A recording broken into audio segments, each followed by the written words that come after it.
নিলয় আলমগীর ও জান্নাতুল সুমাইয়া হিমির আরও একটি ধামাকা নাটক আসতে চলেছে। নাটকটির নাম হলো সিঙ্গারা বুলবুলি মস্তক। হামেদ হাসান নোমানের পরিচালনায় একটি কমেডি ঘরানার পারিবারিক ড্রামা আসতে চলেছে। সিঙ্গারা বুলবুলি মস্তক নাটকে মূলত কি ঘটতে চলেছে সেটাই জানিয়ে দেব এই ছোট্ট ভিডিওতে।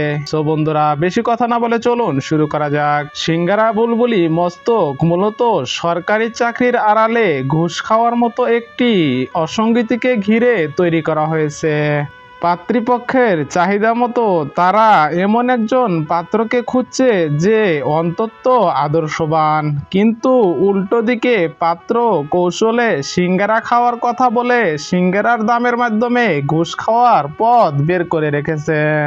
নাটকে ঘুষ খাওয়া ব্যক্তির কদর্য রূপ হাস্যরসের মাধ্যমে ফুটিয়ে তোলা হয়েছে।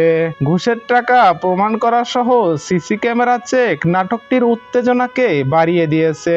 নাটকটি খুব শীঘ্রই এলবিসি ইউটিউব চ্যানেলে আপলোড করা হবে। সো বন্ধুরা, যারা নিলয় আলমগীর ও জান্নাতুল সুমাইয়া হিমির নাটক দেখতে পছন্দ করেন তাদের জন্য একটি অসাধারণ নাটক হতে চলেছে। যারা যারা এমন নতুন নতুন ভিডিওর মাধ্যমে নাটকের আপডেট ভিডিও জানতে চান অবশ্যই আমাদের চ্যানেলটি সাবস্ক্রাইব করে রাখবেন। সো বন্ধুরা, দেখা হবে আরো কোনো সুন্দর ভিডিওতে। সে পর্যন্ত সবাই ভালো থাকুন, সুস্থ থাকুন। আল্লাহ হাফেজ।